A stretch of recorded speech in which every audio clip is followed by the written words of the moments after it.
No, you don't, but I'm going to ask you, Minister, do you wish to make an opening statement? Just good to be here with you, Chair, and the committee. Thank you very much. Now, Mr Sharp, sorry, I didn't invite you to make an opening statement, but I see you've tabled it. Yes, I just tabled it. Did you want to make a statement? That's fine, You Chair. comfy with that? Thank I think for the committee that we'll just table this. Thanks very much. Thank you. Senator McDonald. Thank you very much. And we'll continue with my questions about the instrument landing system at Townsville Airport. I had asked you just before the break, Mr Curran, about the opportunity for a temporary landing system that I believed had been used at Darwin, and I think you might have an answer for me. Thank you, Senator. Yes, I was able to check in with our Chief Technology Officer as to a temporary instrument landing system. We're not aware of any such technology being in existence, but what we are aware of is that in Darwin there was a temporary displaced threshold during some works, the runway works there. That practically means that there's a portion of the runway which becomes unusable, and on longer runways aircraft can land later. That's our understanding of the process that was put in place for Darwin, as we're not aware of any technology anywhere that would be a temporary ILS, given the nature of instrument landing systems. All right, I appreciate you answering that because it had been raised with me. The other thing we started talking about was the poor weather or the weather event that happened over the Australia Day weekend, and you had some data on flights. If you could provide that, please. Yes, if I may, just to confirm. As I said, we don't provide the services at Townsville, so our data set is potentially imperfect, but it will be very close. Over the weekend of the Australia Day weekend that you referenced, from the 24th to the 27th, Townsville Airport saw 92 arrivals, and there were 3 arrival flights that were cancelled. As I said just prior to the suspension, the reason for those arrival flights being cancelled is unknown to us because we don't provide the services there. It may not have been due to weather, it may have been for various other reasons. What about departure flights? Do you have data on that? We understand, and again, this potentially would not be a perfect data set, but we understand that there were 2 departures that were cancelled. So, how will I get the information on that?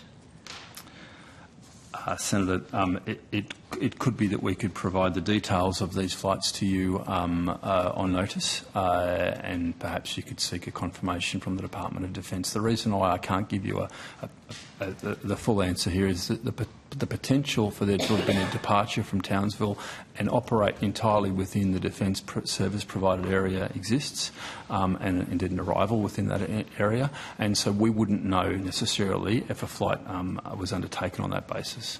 I understand. So what I'm trying to get to is what flights, arrivals and departures were cancelled, and of course where I'm going is because of the absence of an ILS system.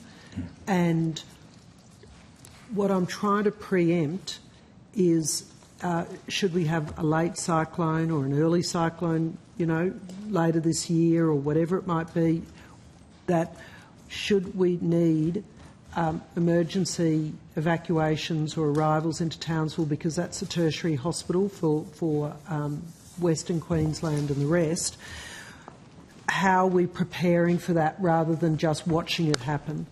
I just don't want us to be in the middle of a disaster going, if only we'd thought about that then. Senator, what I can say is with the ILS not operational, there are a range of other instrument approaches that get to similar but not the same minima. I think I've mentioned that in previous evidence, but beyond that, it really is a matter that you'd have to check in with the Department of Defence. So when we've talked about those other landing systems, it's my understanding they're not installed on all of the Qantas and Virgin and Jetstar aircraft, certainly not installed on the RFDS flights that I'm aware of.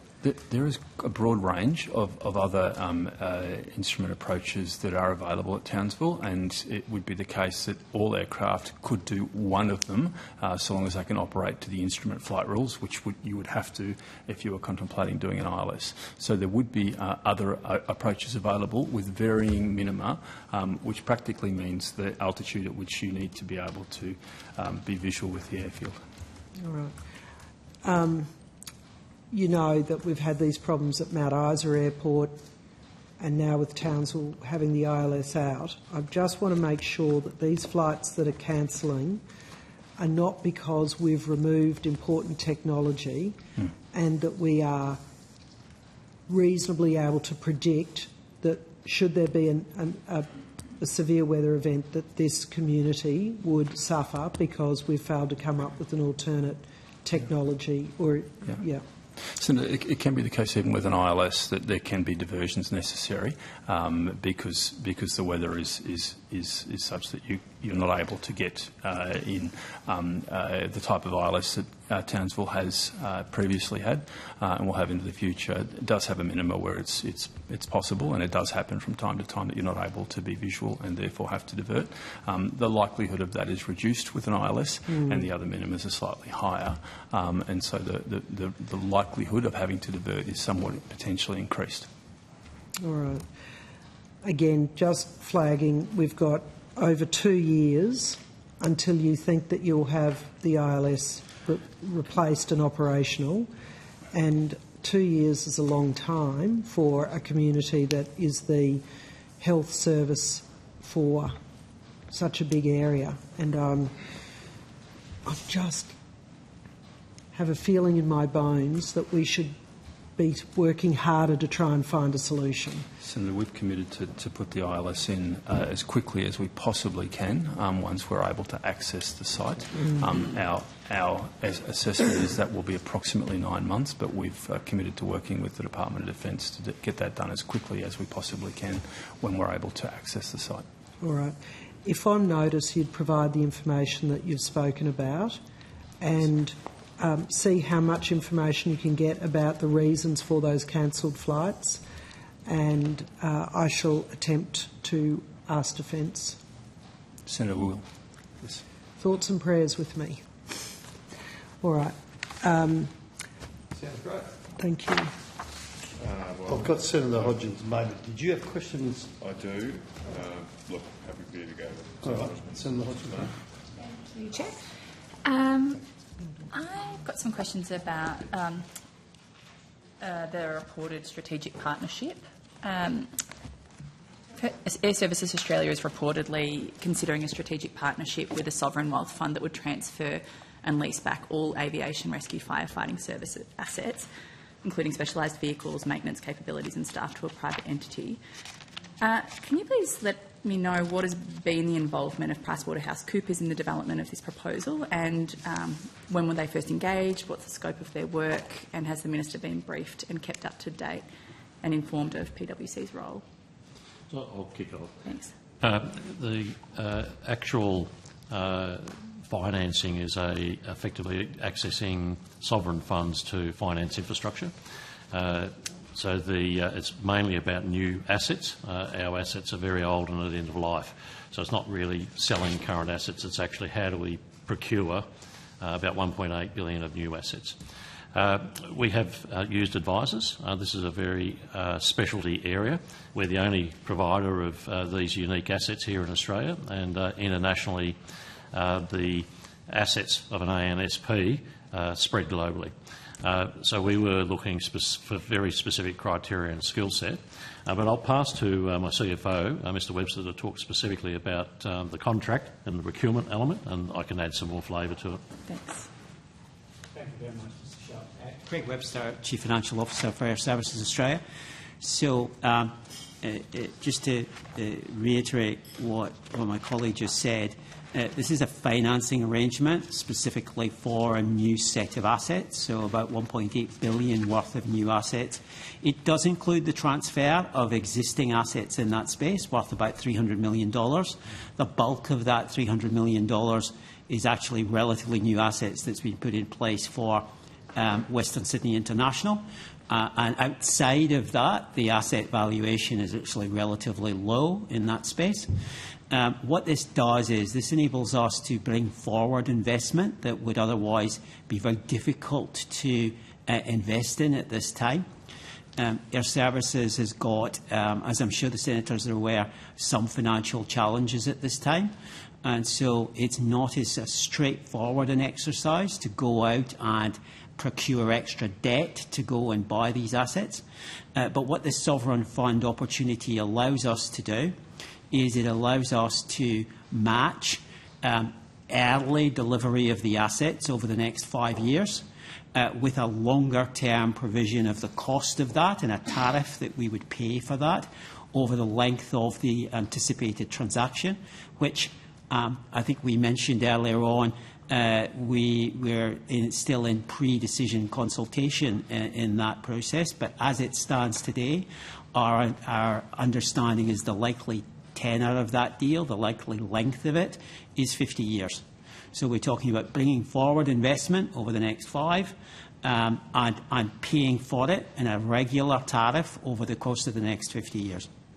In terms of your question on advising about the process with PwC Securities in particular, as Rob said, that there is a limited number of advisors that we could go to because of the specific nature of these assets.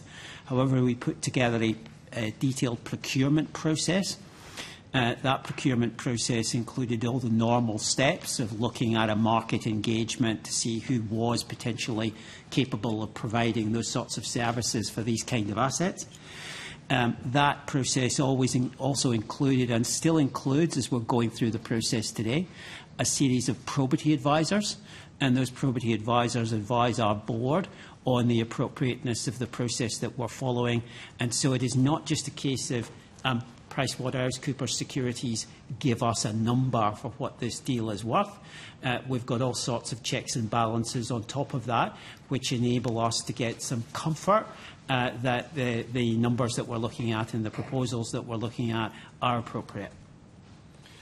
If I could just add, Senator, the nature of their services is financial advice, so it's not a consulting activity. It's a specialist finance advisory advice for infrastructure funding. Thank you both.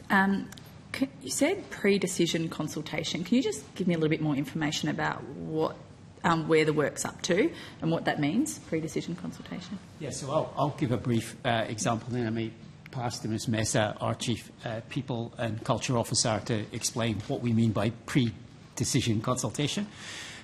So the work has really gone through an interim stage where we went out to the market and looked to see whether there were any providers interested in providing this service. We then down-selected, once we identified that there were 2 in the market that could potentially provide this capital. We down-selected through a non-binding initial offer phase in late November. And at that point, our obligation to our staff is before we decide anything, not after we've made a decision, not after the decision becomes final, we start consulting with our staff in order to understand their views on the potential arrangement. And just before I pass to Ms Mesa to describe that process, we've carried out a set of now specific engagements with our staff where we have described in some detail the nature of this deal. I've personally, as CFO, conducted briefings with aviation firefighters on how this works and what the intended process looks like. So this is a process that we take incredibly seriously in terms of the consultation. Thank you, Mr Webster. Danielle Messer, Chief People and Culture Officer. You've covered it quite extensively, Mr Webster, but I just would clarify that from December last year, we have conducted a series of both union and employee consultation and engagement briefings. Something in the order of 100 briefings have been conducted since December. We currently run weekly national consultative meetings with all of our unions and continue to engage with our employees. So the pre-decision consultation element is, as Mr Webster decides, it is a transparent and a genuine opportunity for our unions and our people to provide input before a decision is made. So further to the detail about the process that Mr Webster's just provided, if we get to a stage where we make a recommendation in terms of a decision, that will happen probably around March, and at that point we engage again in post-decision consultation, and consultation will continue after that point as well. In order for each of those briefings to have occurred, we've shared something in the order of 30 different documents, very, very detailed, somewhat unprecedented, the level of detail that we have shared, and that's a demonstration of our commitment to transparency and genuine consultation. Thank you very much. Is it correct that under the proposal being examined, some regional ARFFs workshops may be closed, and if so, are you able to provide any detail on which ones? And has any assessment been undertaken yet to know the impact on regional emergency response capability? I'll kick that off, and then maybe Mr Sharp can comment further.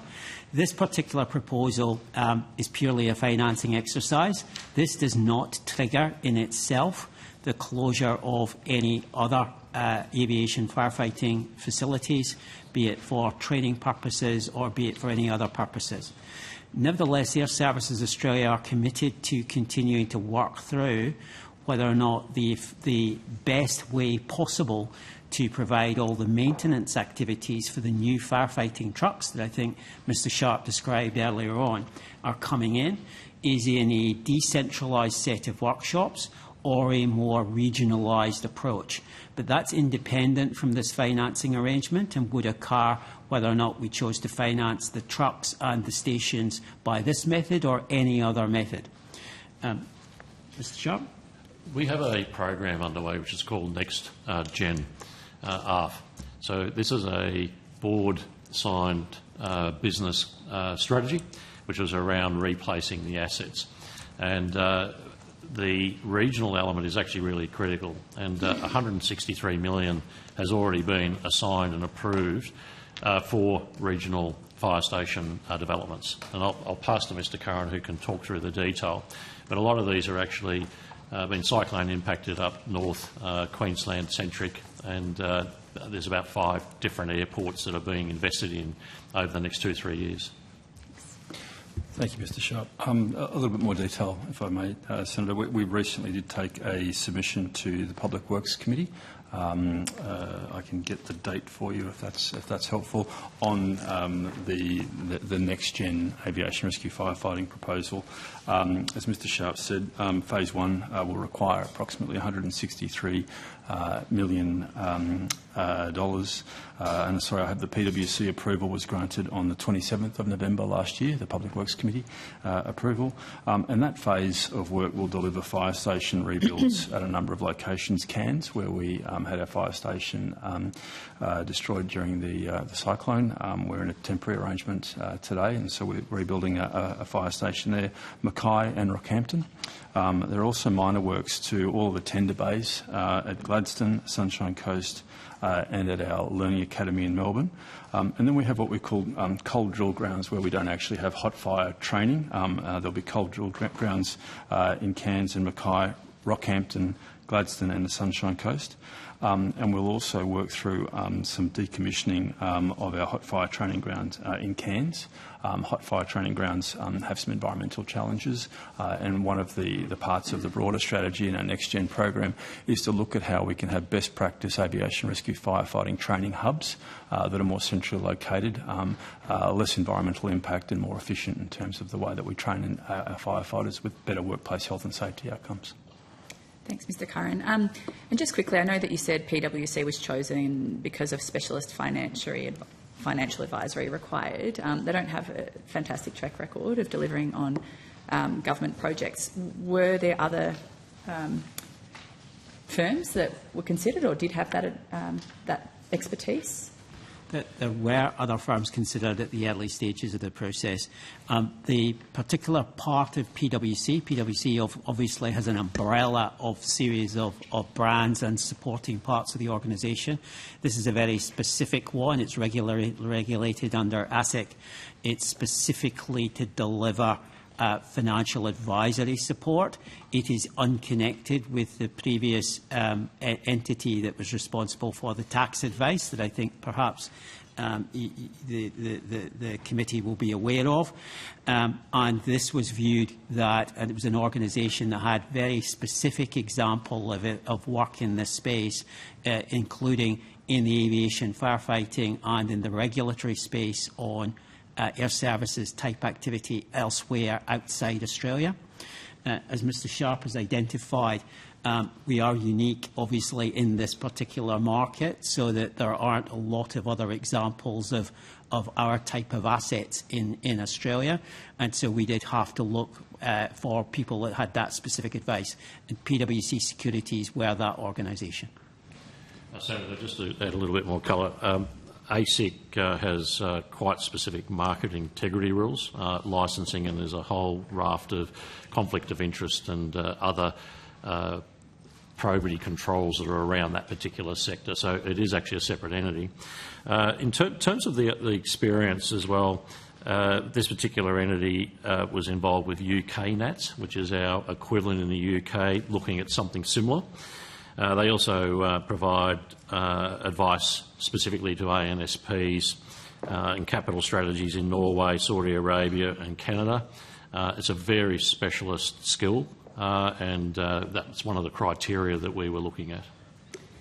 Thank you. Interestingly that you bring up the UK. You I'm sure are aware of the London Fire Brigade's experience under private asset management arrangements where equipment unavailability and delayed repairs reduced operational capability. I suppose I'm interested in what concrete steps are being taken to ensure that those same risks don't occur here. And look, that particular example has been raised, and along with some concerns around outsourcing. This is a situation in the UK where the entire fire brigade was outsourced. It was actually by local councils who were reliant on government grants, and so they had no revenue that was actually matched with the expenditure. And because it was fully outsourced, there was no contractual commitment to maintain innovation and growth, and so there were some detrimental outcomes. What we're talking about is something entirely different. One, we're regulated, so we need to go through an ACCC regulatory process with the airlines. We do actually have these investments that we're looking to fund in the actual pricing negotiation that we're underway with the airlines. This is actually pretty critical for international carriers and the larger domestic, because firefighting is a fundamental safety requirement at the major airports in particular. So that process is underway, and that actually enables us to recover through pricing and an ACCC process revenue to match the investments. And what that means is our operational costs are actually passed through to the airlines. We need to be efficient, but ultimately there's a regulated outcome. In the UK there wasn't. The revenue through the grants dropped off, and there was no mechanism to actually pay for the repairs. So it was actually a model that was always going to have an issue. We're not going down that path at all. This is really an infrastructure financing, not an outsourcing. Okay, that brings some reassurance. Last question, Chair, and sure. I'll pass the call. I'm aware this is an exercise in financing arrangement, as you've said, but Air Services has held landing fees flat or reduced for many years, contributing to those financial pressures that I think you did raise in your earlier response. Can you give any more information on why such a complex and costly private lease arrangement is being considered instead of, for example, increasing those landing fees to fund ARFFs as a fully public safety critical service? I'll pass to Mr Webster to talk about the alternative financings. Thank you. Thank you for the question, Senator. So we are already progressing a long-term pricing action through a process with the ACCC and our customers, the airlines. We've been working on that now for about a year. Air Services has not put in place a long-term 5-year pricing initiative in the last decade, and this is the first time we will have changed our prices during the last 10 years. There was an interim pricing increase was put in place in August of last year of 6%. However, what we're following through over the last 12 months, and we will be completing our submission to the ACCC in March, will be a submission for price increases for the 5 years from January 2026 through until the end of June 2031. And that process follows a normal regulatory building block model under the approach that's provided to us by the ACCC. And what that really encourages us to do is invest in our assets. And when we invest in our assets, we increase the thing that's called our regulated asset base under that building block model. And when we increase our regulated asset base, we get cost recovered from that by increasing our prices. Unfortunately, that occurs in arrears, not in advance. And so we've already baked in the process that we are going to be seeking extra funding via that price increases. But that doesn't provide us the ability to invest in these assets straight away. And that's why I referenced earlier on this was a method of bringing forward that investment as opposed to waiting until the revenue comes in for it to occur. Our revenue is currently in excess of $100 million per annum below our operating expenditure. And under that basis, it will take a little bit of time before we could generate sufficient free cash flow to continue to further invest in our assets out with an environment like this. So this is why this was particularly attractive for us to consider, and that's what we're doing. We're looking at it at this point. We have not made a decision, but it's got some good characteristics associated with it.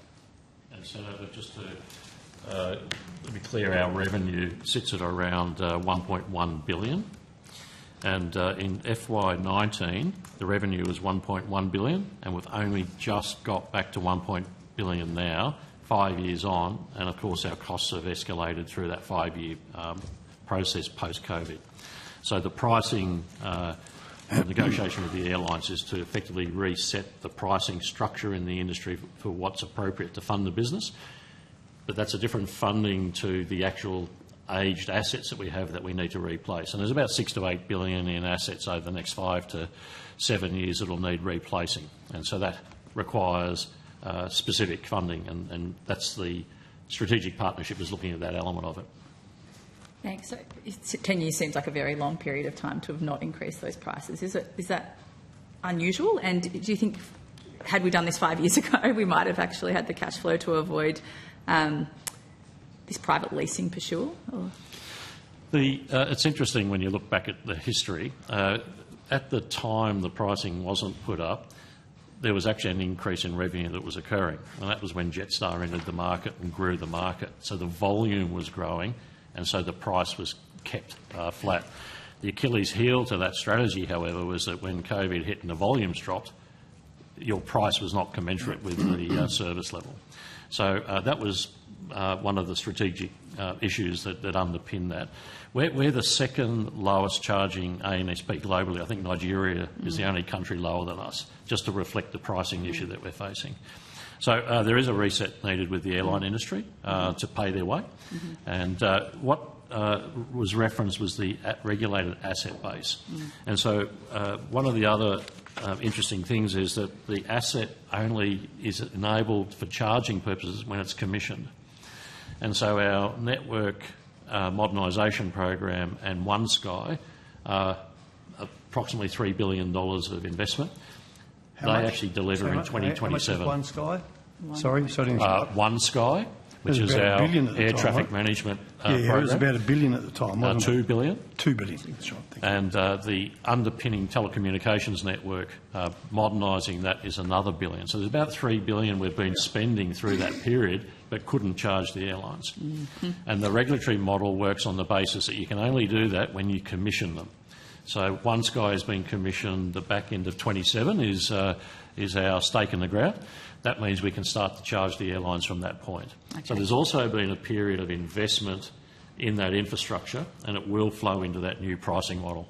Okay, and just my final quick answers, if possible, please. But I'm just keen to know who will hold ultimate responsibility for public safety outcomes if assets are transferred to a private entity.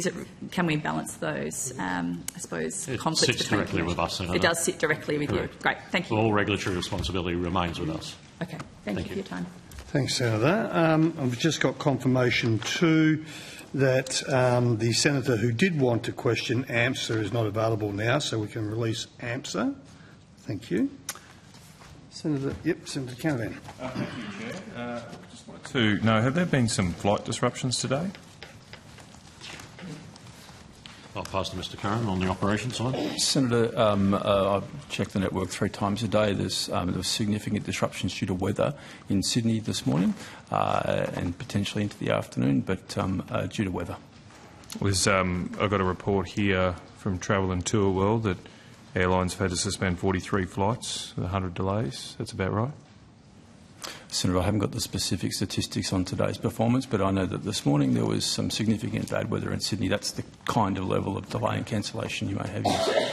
Were there any staff, air traffic controllers or Air Service Australia staff not available today to work? Senator, there was normal processes of air traffic controllers not being available, but they were all covered, and none of the delays in Sydney, I checked this morning, none of the delays in Sydney this morning were due to air traffic control. How many air traffic controllers called in sick today? I'd have to take the specifics on notice, Senator. But some called in sick today? Yes, Senator. We've got about 50-ish air traffic controllers we deploy every day into Sydney, and in the normal course of events there's a number of illnesses or absences due to carers' leave or sickness, as the case may be. Well, but they were all covered. If you could take that on notice. And were there some in Sydney? Yes, sir. I'm referencing Sydney specifically. I'm not aware of any other significant weather disruptions in the network today other than Sydney, but as I said... What was the weather? This morning we had a significant amount of diversions. Sorry, what was the weather? We had a significant amount of diversions in what we call the terminal area, so the arrival arena into Sydney, which meant that we couldn't keep the normal flow of traffic running because aircraft, as they approached the airfield, were having to divert. That means we have to slow the rate down because air traffic controllers need to manage the safety outcome first and foremost, and then the delays can back up a little bit from there. But it was due to weather, Senator. What I'm asking, what was the exact weather? What was the weather? Was it rain? Was it fog? Thunderstorms and lightning was the report I had in the terminal area. Okay. So there was a stop to all flights on the ground in Sydney this morning because of lightning. That's a standard process for safety of people on the apron. Okay. Sure. Just wondering, it seems a little strange because it's very coincidental that 2 years ago, almost to the date, there was also significant disruptions on this very day. We had estimates. It happened to be Super Bowl Monday as well. So, did you ever look at that 2 years ago? Did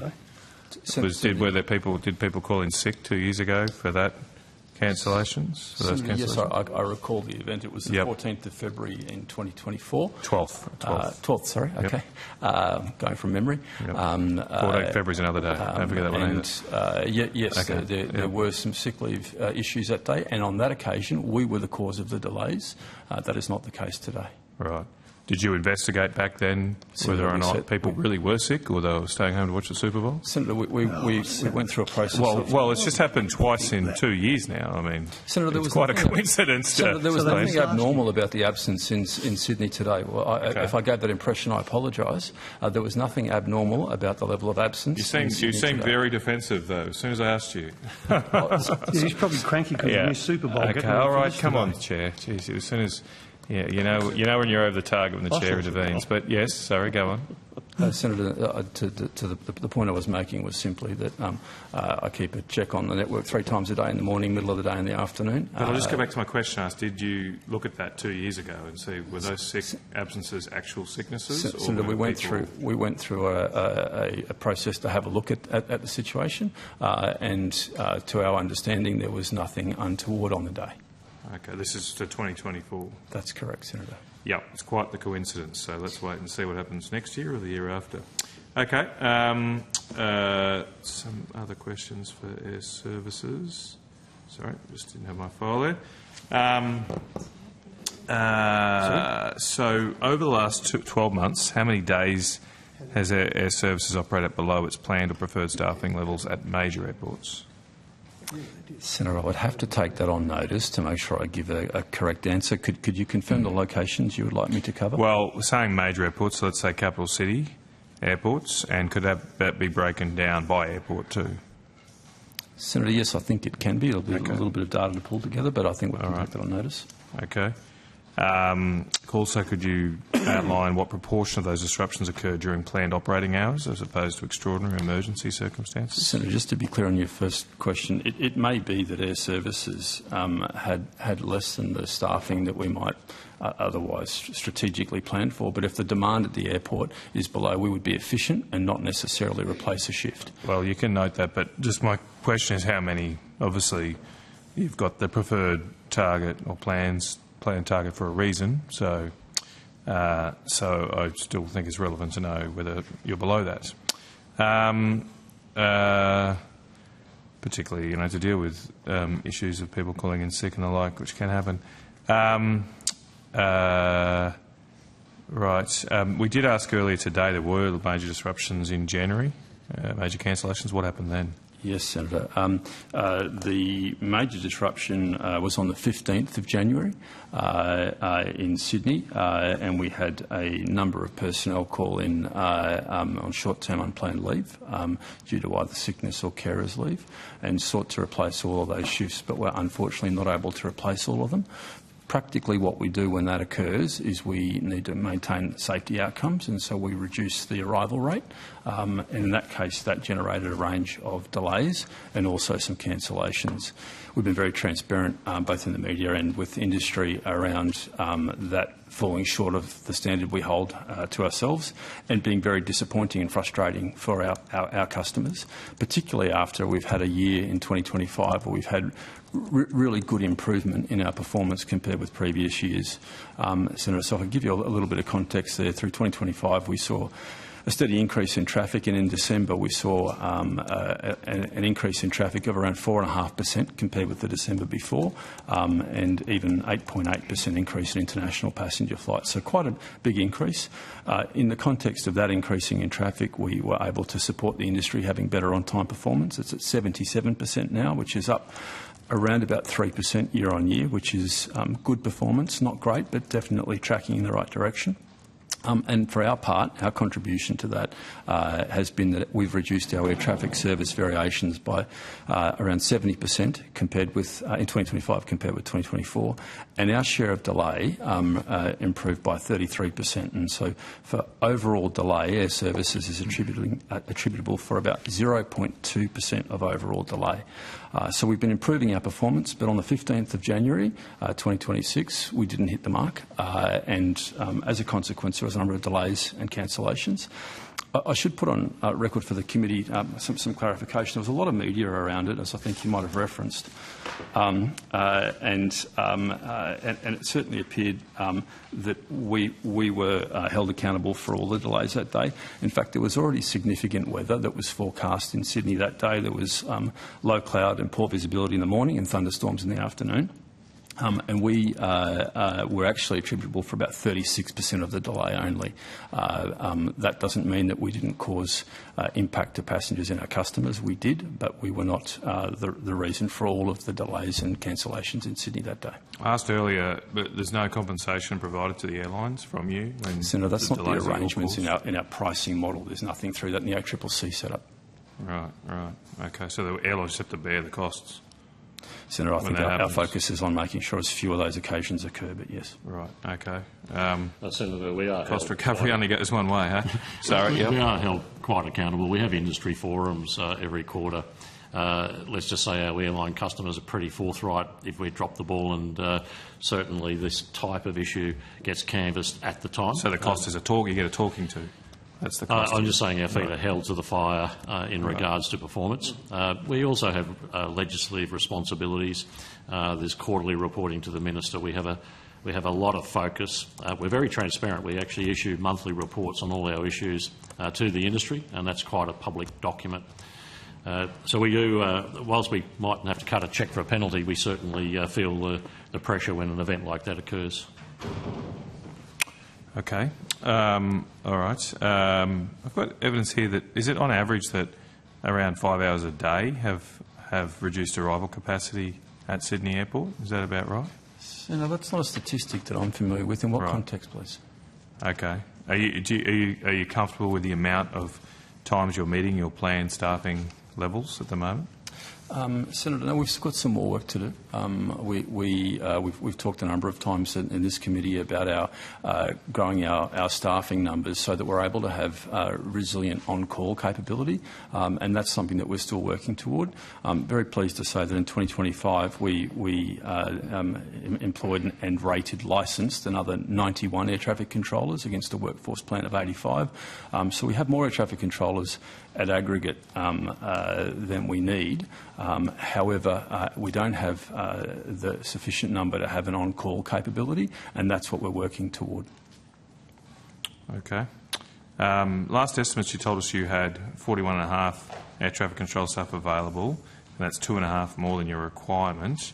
If you've got more than your requirements, why are you still suffering these issues with staff shortages? Senator, that's a fairly tactical number, and we did have 41.5 at the last estimates. Sydney Tower has a requirement for 39, and today we have 38 available. So we have one less available today in Sydney than we would prefer against our what we call mature requirement, and that came about due to a number of failures. We had 3 trainees fail in the November-December timeframe last year, and a couple of staff go on maternity leave and go in non-operational. And so it's a fairly tactical number, which is why we're looking to oversupply by 3 or 4 extra controllers above what our requirement is to give us that buffer and also enable an on-call capability. All right, we might put some more on notice about this. I've just got a couple of mates texting me saying they had no lightning in Sydney this morning. There was some light rain. I mean, what? Yeah, how do you rely? Who makes a decision that lightning shuts the airport? Senator, as I said, there was lightning in the terminal area. I was in the terminal, right, causing diversions. So who makes that decision? Well, the airport doesn't close as a result of that. What happens is that pilots elect to divert around particular locations. The pilots do, not yourself? No, that's right, Senator. The pilots are able to appreciate the weather picture far better than we are from an air traffic control perspective in the terminal area, where we're doing it using a radar rather than visually in the tower. And so those diversions cause a slowdown because we're not able to have people on predictable flight paths, or pilots on predictable flight paths, and so we necessarily have to slow down. Yeah, sure. Could I just ask a follow-up to that? I sat on the tarmac at Sydney Airport for an hour the other day, and the crew told me it was because there was lightning within, I think it was 20 kilometres of the terminal, and so the terminal staff won't go out to do luggage and all that, safety, I get that. Correct. So who makes that decision? There's actually sensors on the ground, and they actually pick up if there's a lightning threat within the area. At what distance? And there's flashing lights that occur, and as soon as those lights flash, anyone that's on the apron has to come off. And then once the storm passes and the lightning is not being sensed anymore, then the apron recommences. But that's an automated process. And what distance is that from the terminal? Sorry? What's the radius? What's the radius? I'd have to take on notice what the exact distance is. It's not a process that Air Services is It's actually involved run by the airport, it's not by Air Run by the Services. airport, okay. Right. Okay. A little bit perplexing. Well, I'll take the safety side. Anyway. Yeah, okay. You say it closed due to weather, but what was your staffing level at Sydney? So the airport diverted. Diverted due to weather this morning. What was your staffing levels at Sydney today? Senator, we had sufficient staffing for the demand that was there. I don't know the precise number, but it would have been the normal levels. But presumably once things start getting delayed, then to catch up there needs to be potentially a greater a greater capacity. No, did your staff limitations stop that at all? No, from playing catch up to Senator, the catch up process that you're referencing is capped at Sydney at 80 arrivals, sorry, 80 movements per hour. Yeah, but were there 80 movements at this time? I mean, there's not 80 movements every hour, though, is there? No, the demand isn't always there for 80 movements, so but we don't necessarily need more staffing to catch up. I don't know what the rolling demand was through the day, but as I said, I made the inquiries this morning, and the issues at Sydney Airport today were not due to our staffing. There's a lot of complaints I see that you guys are classifying shutdowns as weather when it's actually staffing. Are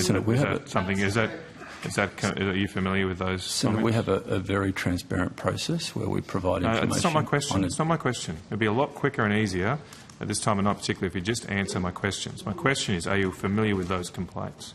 I am familiar that there have been those complaints, and we have a robust process, and we engage with airports and stakeholders to provide the data that they seek, so we can step them through. Is there any independent oversight over your decisions?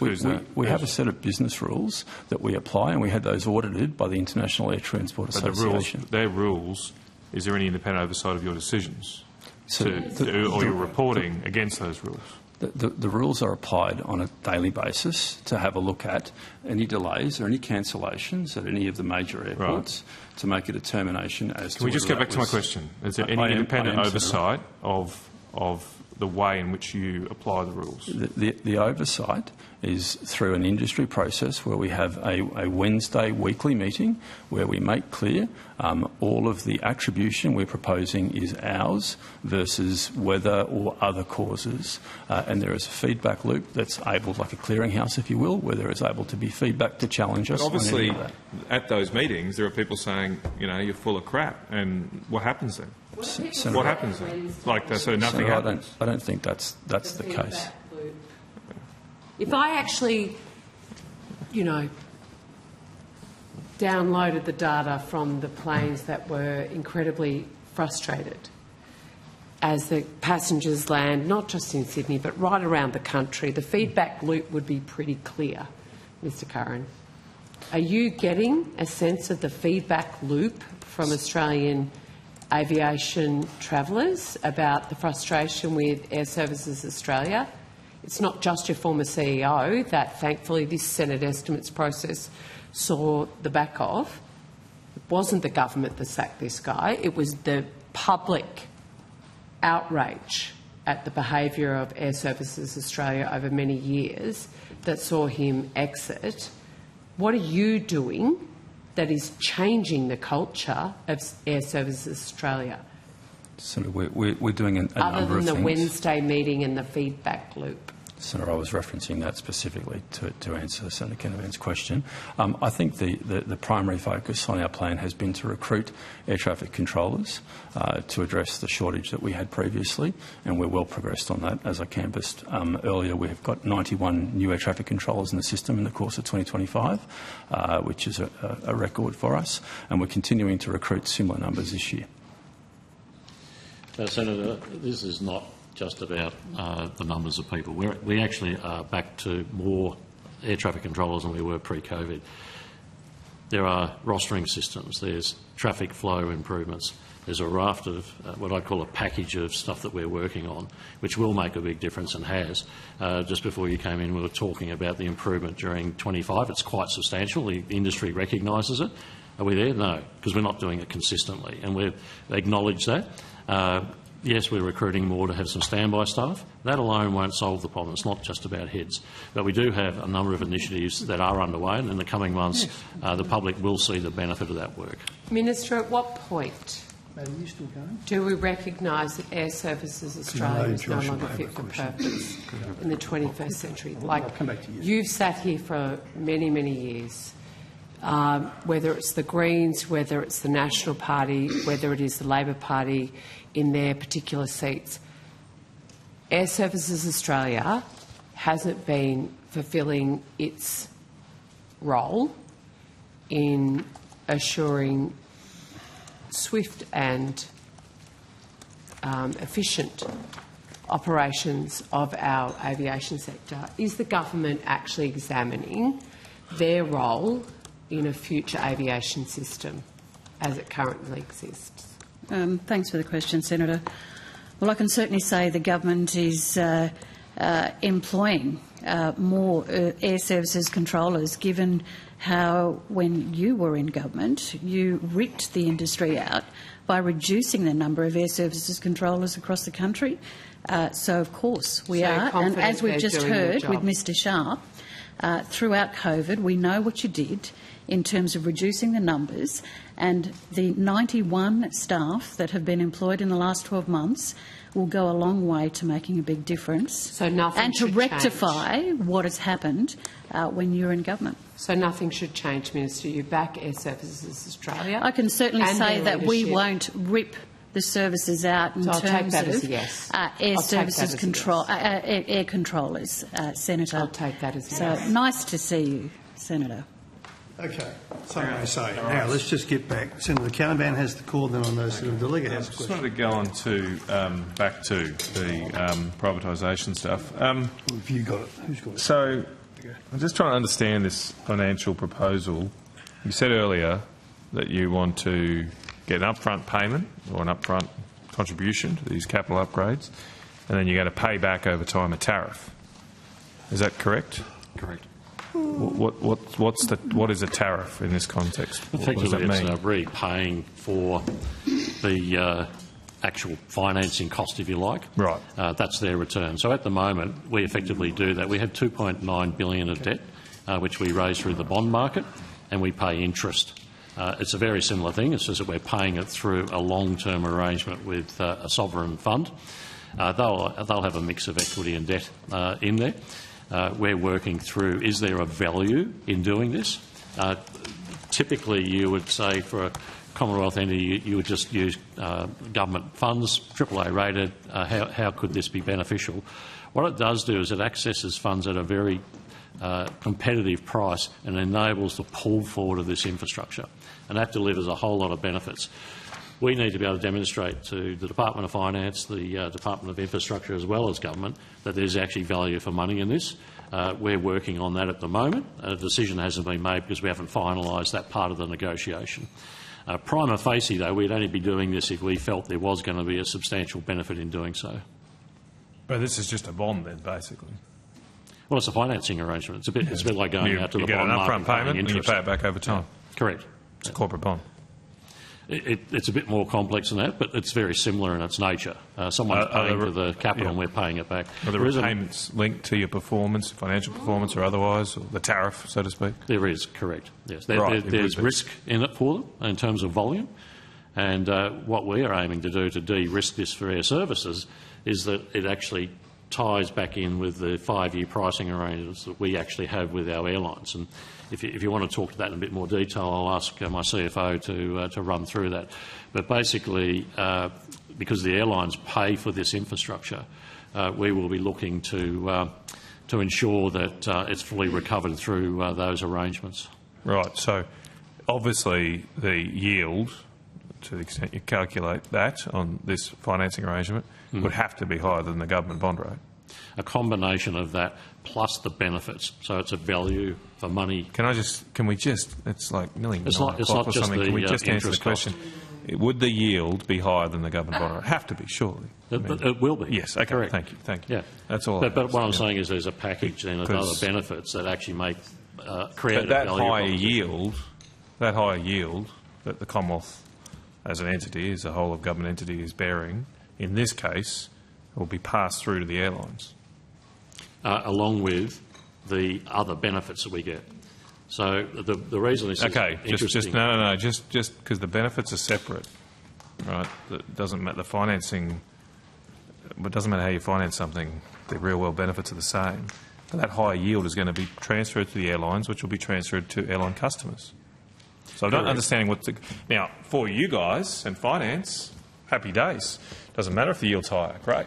We can. The airlines would not agree. No, hear me out. No, because it's happy days because the debt doesn't look as big on the Commonwealth balance sheet. All right, so the figure in the Treasury report looks a bit lower. The high yield costs you have to take get passed on to airline customers ultimately. But how is this a good deal for the Australian aviation user? What's Senator, what's in it for them?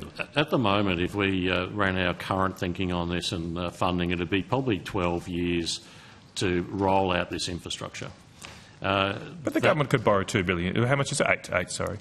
The government could borrow $8 billion tomorrow. Well, we'd have to, in terms of if you didn't go down this path, the finance could do it. You would end up with an equity, and a bond market would be another way of funding it.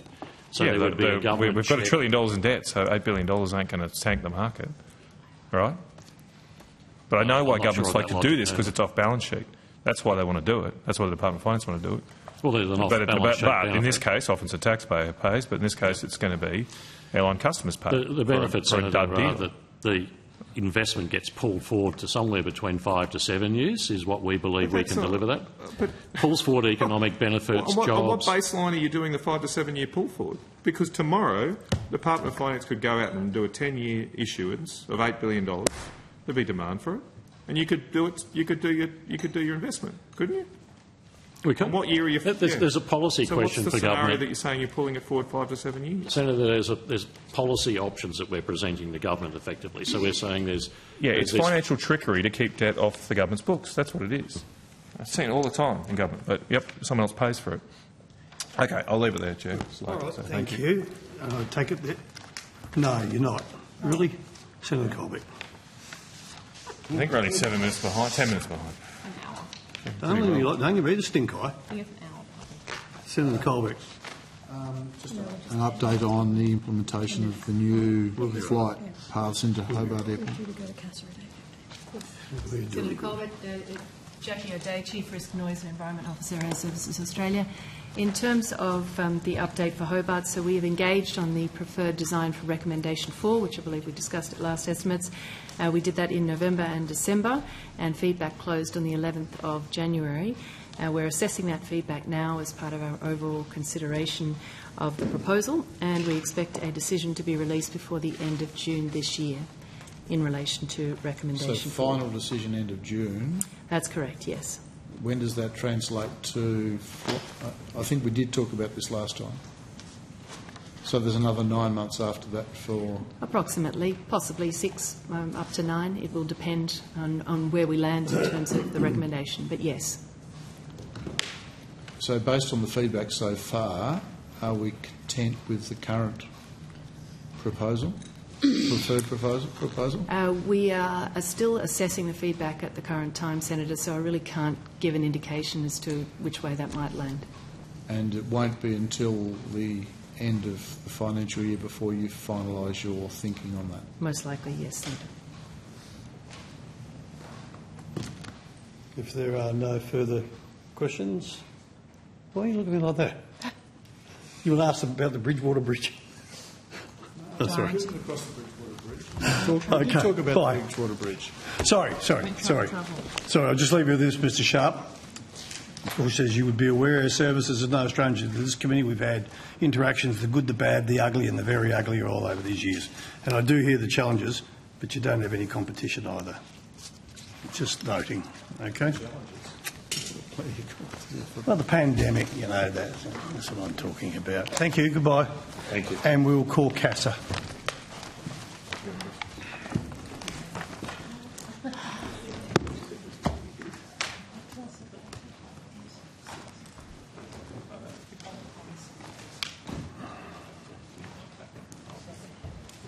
Malcolm, do you have a CASA question?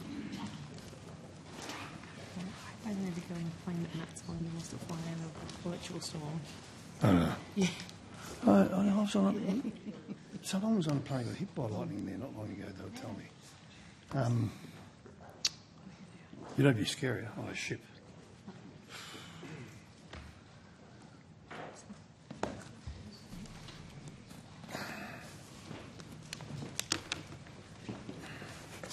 Hello. Now, I really don't want to, but I'm going to ask you. Hello, welcome. Do you want to make a brief opening statement? If not, I'll go straight to Senator Roberts. Senator Roberts. Thank you, Chair, and thank you for appearing again tonight. This one really disturbs me. Isn't it true that CASA relied on a conflicted officer, Mr Mark Lewis, whom the Fair Work Commission found had a personal vendetta against his former employer, Mr Barker, and evidence was not credible essentially lies, to take actions that severely harm Mr Barker and his staff and his company? Senator, Pip Spence, CEO, Civil Aviation Safety Authority.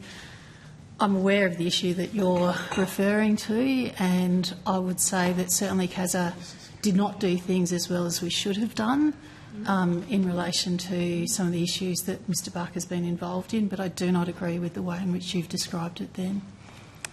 Isn't it true, thanks Ms Spence, isn't it true that Mr Lewis was allowed to work on matters involving his former employer, CASA, knowing it was an obvious conflict of interest, and dishonestly tried to hide this fact, with Mr Lewis and his manager, Mr Scott Duffy, giving false or misleading evidence to the Commission? Senator, again, I don't agree with the way in which you're describing it. I'm not saying that CASA was without fault, but we did have appropriate conflict of interest arrangements in place, and we're looking into the issues that Mr Barker has raised about the misleading evidence that was provided to, or the assertion of misleading evidence that was provided to the Fair Work Commission, but we're looking into that at the moment. Ms Spence, it must be serious because you've admitted the slightest hint of responsibility, which I've never seen before, and you have also said that you're looking into it. Well, that's not good enough. Isn't it true that CASA, relying on Mr Lewis's false claims that Mr Duffy knew were false, pursued heavy-handed enforcement, including criminal allegations and jail threats, that effectively shut Mr Barker's business down and put his staff out of work? No, that's incorrect, Senator. What do you say is correct? As I said, there are issues that we should have done better. I do not accept the assertions being made about CASA staff taking the kind of actions that you've just described. I think there were lessons that we've learnt around how we should manage conflict of interest, which does happen. What are those lessons? I think it's around the perception of conflicts of interest and making sure that we're closely monitoring how often these can happen. But I guess one of the things I would say, Senator, is in order to have people with the appropriate qualifications to operate as inspectors within the organisation, they do need to have industry experience. We do have sort of strong conflict of interest mechanisms in place, but that doesn't mean we shouldn't be monitoring them even more closely. Are you saying that integrity can be cast aside for industry experience? Sorry? Are you saying that someone's integrity can be ignored if he's got industry Senator, experience? I'm definitely not saying that. Isn't it true that CASA regularly removed or downgraded Mr Barker's firm UAS Pacific's licence privileges without proper process and then sat on routine approvals for months or years, choking what was left of the business, destroying goodwill and reputation and driving clients away? No, Senator, that's not correct.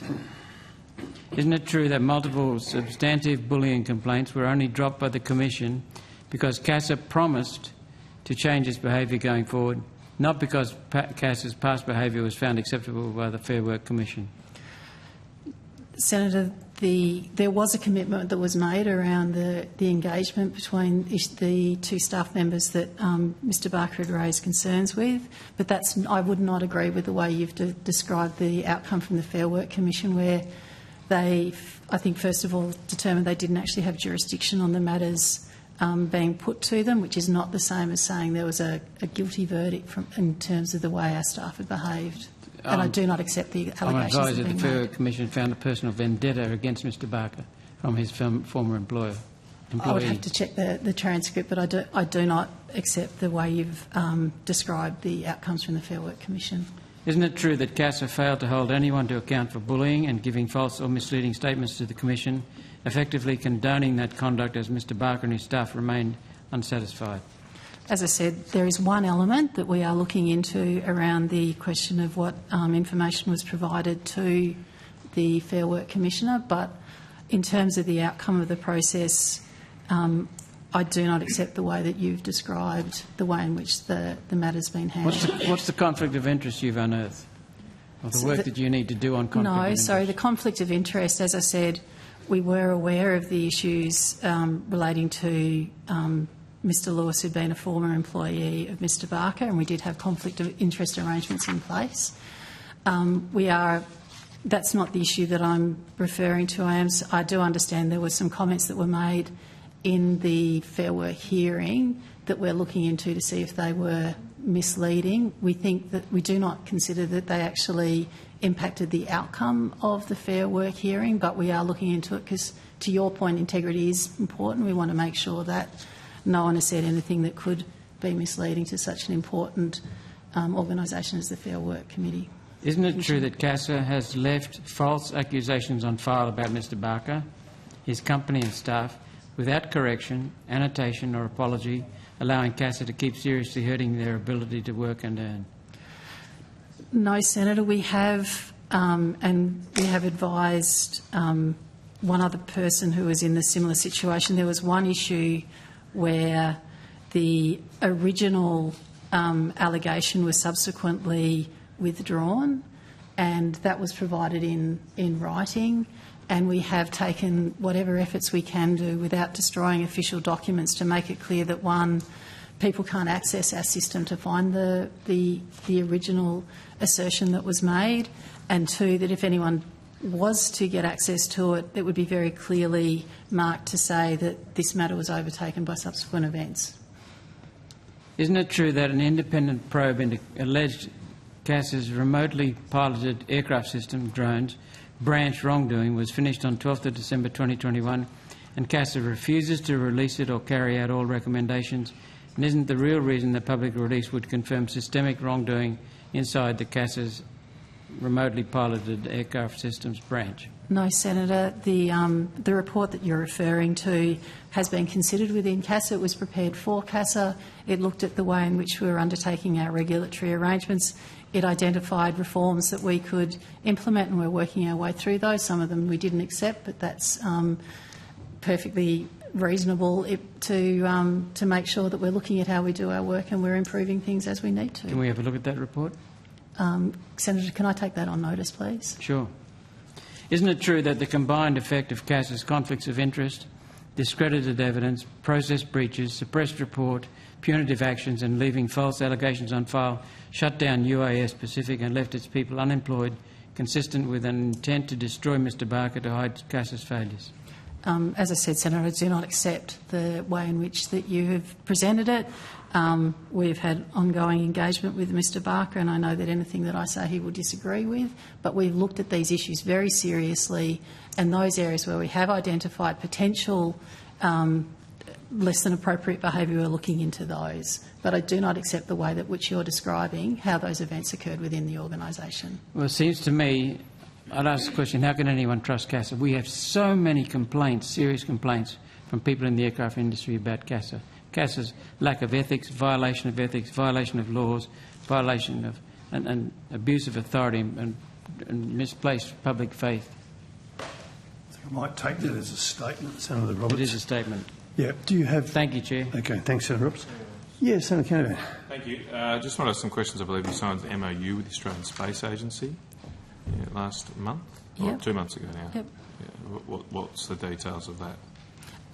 It was really around, there's sort of a... the roles and responsibility of the Space Agency versus the roles and the responsibility of CASA as something leaves the ground and gets into the area that the Space Agency is responsible for, making sure that we work together in a coordinated way. I think we learnt a lot from the Gilmore space launch about how sometimes there was a bit of duplication in the way in which we were working with the organisation, and sometimes timeliness being very clear. So the MOU is really a mechanism to make sure that we've got a clearer way of working together and making sure that we're making it easier for the proponents so that they're not being sort of not from regulator to regulator. Right. So I was going to ask about that, the Gilmore experience. Is that the only rocket launch that's happened in Australia, or recent times at least? That's the most significant one that we've had. I think depend on how you describe a rocket launch. How far they're going. Yeah. Right. Okay. It's up to airspace. So what's the process? Well, now even post MOU, you have a role to approve such a flight. Yeah, we have. And again, I'll happy to provide on notice a more detailed description of what CASA's role is, but it's largely around what happens between launch and into the space agency, and then there's the air risk. So for any other users in the vicinity, how do we make sure that there's appropriate information being provided, the relevant the NOTAMs, the notice to airmen that go out, so that people know what to expect, when to expect it in terms of a launch. And what about the space agency? How do you interface with them? What's the points of cooperation needed? Right. Yeah, Senator Andreas Marcelli, Executive Manager, Stakeholder Engagement. So historically, CASA, most of our dealings in this space were around model rockets and smaller devices, so it was largely managed by our sports team. So the delineation we have is for a rocket that doesn't go above 100 kilometres above the surface, that's within our domain, or if the rocket is under a certain power. So if it's a certain power or if it goes above that altitude, then there's an interaction with both agencies. Otherwise, it's wholly within our space. And as Ms Spence said, we look at risk to other airspace users and risk to ground, people on the ground, people in property. And that MOU that we're working through at the moment is really about, like Ms Spence said, trying to get rid of the duplication. So if the Space Agency, for example, has assessed ground risk, that we don't duplicate that and assess ground risk as well. So we're trying to make sure that we don't double up and that we streamline approval processes. Okay. All right. Yep. Because I was going to ask about the Gilmore experience. I spoke to them during the time, and look, they never got too angry, but it did seem to take a while for them at times, and it seemed a little frustrating, as sometimes these processes can be. So obviously you've, I think, highlighted there were some duplication in that process, and you think going forward it will be quicker or better, is that right? I think so, and I think also just clarity in what it is we actually need from the proponents. So I think we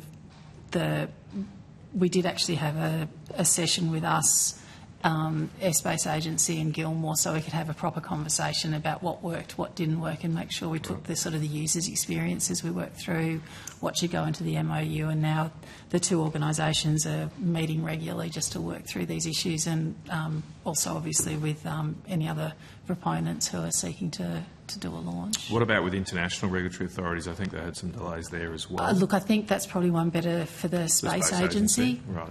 Okay. And have you got any applications at the moment to launch rockets over 100 kilometres? I'd have to take that on notice. I'm not aware of anything, but is the Gilmore, the one you've done for Gilmore out of Bowen, is that sort of for multiple launches, or do they have to come back every time they want to launch? I think it was just the one, because I think one of the other issues is, as Mr Marcelli was saying, because of the ground risk and air risk, everyone is unique in that sense. So, because depending on what the circumstances will be, we'll need to be working closely. Different things will need to be considered in relation to each Presumably, launch. you're obviously aware that it's also a highly financially risky endeavour for these companies, and very technology that's clearly very important for our country. So, and I think wouldn't want again, to put unnecessary barriers in front of it. Yeah. And sort of maybe while we wouldn't give a sort of a blanket approval, what we would do is not revisit things that had been approved and still stood for the next launch. You'd be looking at the things that are different. Okay. Have you is the Department of Defence involved at all? I think on the airspace things, yeah. So, Senator, I think when it comes to airspace activity, we would talk to them as one of the stakeholders for a particular launch. So, yeah, there's cooperation with them as well. Okay. If they're doing their own missile tests, would any of their missiles or defence capabilities breach this 100 kilometres? Do they have to seek your approval, or they go ahead and they've got their own arrangements? I wouldn't want to... Sorry, Senator, if we can take that on notice. Okay. All right. Fair enough. Okay. I did have, actually... sorry, bear with me. Yeah, just quickly, I think there's a bit of reporting around the Matt Wright tragic incident. Are you a party now to the court case or some court action in regards to that? We are for, I think, the civil claim. Is it a civil case? Civil claim? Yeah. Okay, and that's still before the courts? That's correct. All right. Is that identified as a contingent risk in your it would be, Senator. I don't know how far we break it down, but we do sort of have legal contingencies. Okay, you'll obviously not answer any more questions about that. And finally, I think you had your statement of expectations updated as well, just before we met last time. Has there been any major changes in that? Nothing sort of fundamentally different. Some of the key initiatives have been updated to reflect the white paper, and some things that have been completed have been taken off, but it's, in line with previous expectations, and we've actually released our statement of intent as well about how we'll give effect to the statement of expectations. One of which is to work with a space agency. That seems to be a change. Yes, that's right. Ticked, already done that. What's One Sky to work with? The air services, the single civil military air traffic management system. Right, okay. Like an interface between military and civil? Yeah. Okay, all right. And finally, I should have asked for the space stuff. What about low Earth orbit? So you got any role? Low Earth orbit satellites, sorry. Do you have any role with that?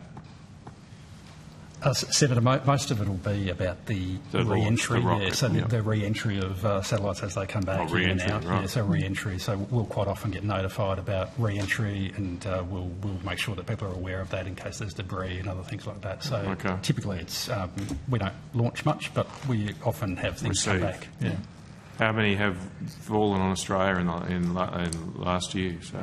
Oh, we'd have to get the numbers for you, but they're not extraordinary numbers, but they're not insignificant numbers. My guess would be a couple of months in that order, but we can get the numbers for you. But it's also, like, our responsibility goes beyond just the Australian landmass, but sort of in the waters around as well. And often it territorial. That's a guess. Are they controlled, or are they just dropping? So a lot of them are controlled to a point, so they can get it. I think control it to a certain altitude, and then beyond that, once it starts to re-enter the atmosphere, I think they quite often don't have the control. Others, I think, don't have control at all. So we get notified of where they are, as does Air Services Australia, to make sure that people are aware of it. But that's our biggest issue, is to make sure if we get an indicator that, because there's official processes for letting us know, and if we understand there may be space debris coming into a particular area, we do the, again, the NOTAMs, but that doesn't mean we're monitoring what's coming in. We're just warning people that this is potentially going to be in the area. Proceed with caution. What, like SS Enterprise, or? I think you're going well beyond what my understanding of low orbital satellites are. Sorry, Senator. No, I think so. They typically try to be guided out into the oceans. Yeah. So Oceans, yeah. So most of the entry happens out in our territorial waters or in our administered airspace. Presumably they've got a radius, do they, when they tell you? It's like we're not exactly sure it'll hit this coordinate, but it will. We can certainly take on notice a way of better describing our role in this area. And maybe if there's any other agencies involved too, presumably with assessing these risks. Okay. Yep. Cool. All right. Thank you for that. Thank you, Senator Canavan. If there's no further questions, Ms Spence and crew, thank you very much. And we will call Western Sydney Airport. Now, we do have a smoko break penciled in for 9, but I'll be led by the committee if you want to take the break or keep going, finish, then take a later break. These guys, and we don't have AMSA, so why don't we just do these guys, take a quick break, and then wrap up the rest? Yeah. Right. Yep.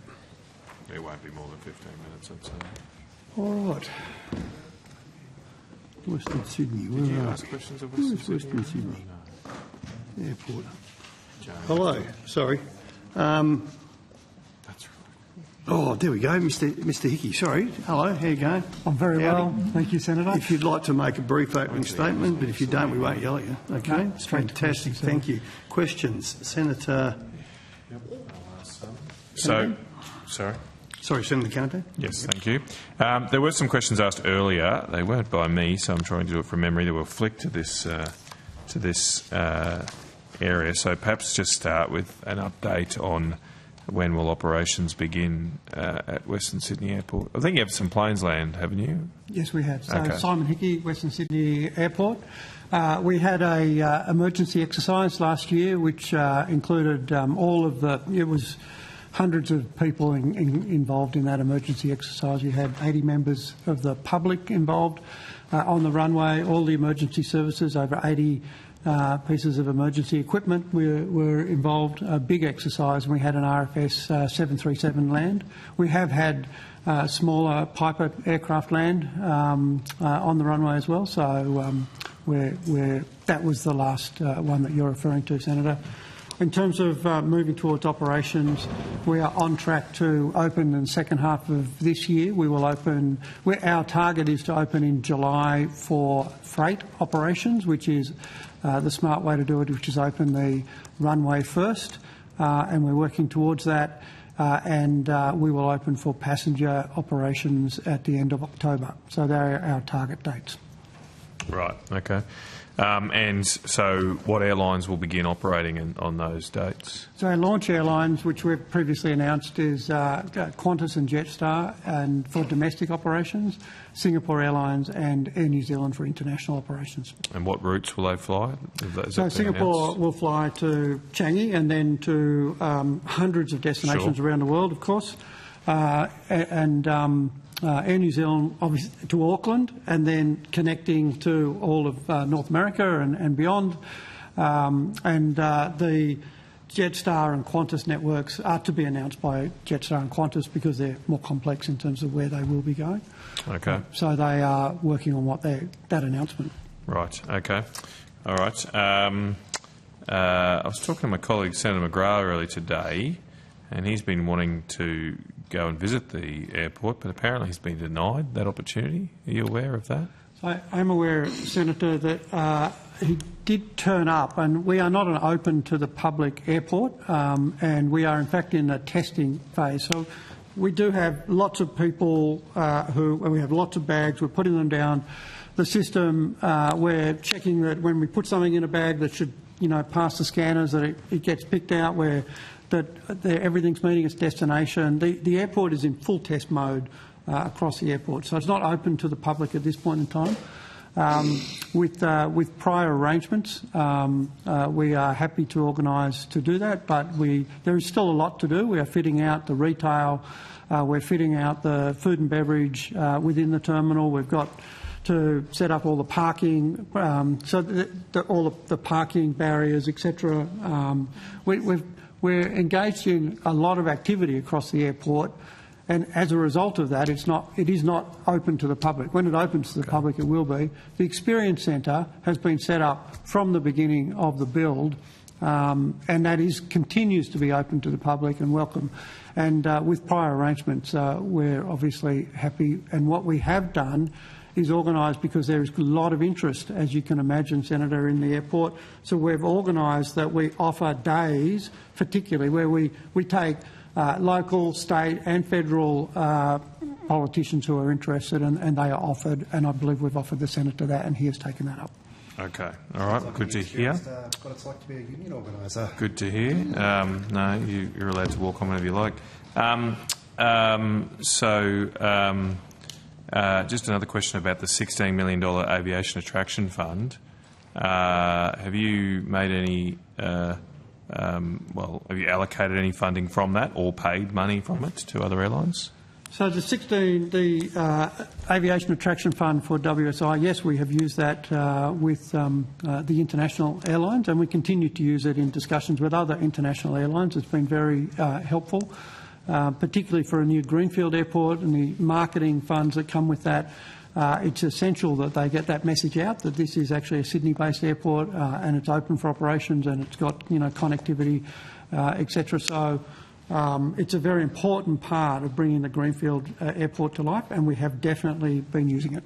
Right. So how much have you spent some money from that? Have you paid money from that fund to these international airlines? We have allocated it in the discussions with the airlines. I'd have to take on notice the specific amounts for specific airlines, but generally, Senator, I would say that we would keep that commercial in confidence as to the allocation of the $16 million, but because it's part of the wrapped up in the commercial discussions we have with different airlines. Yeah, well, I mean, I think you need a good reason to not tell us how much you've spent. We can so far, it's public funds. So, as opposed to telling you by airline, fair enough. I would be able to tell you what we have allocated of the total fund. Okay, thank you. And are both Singapore and Air New Zealand beneficiaries of the fund? Yes, I believe so. Okay. Yes. And you're in discussions with others? And we're in discussions with others, yes. Okay. Yes, all right. All right. Well, that, I think, is all my questions, Chair.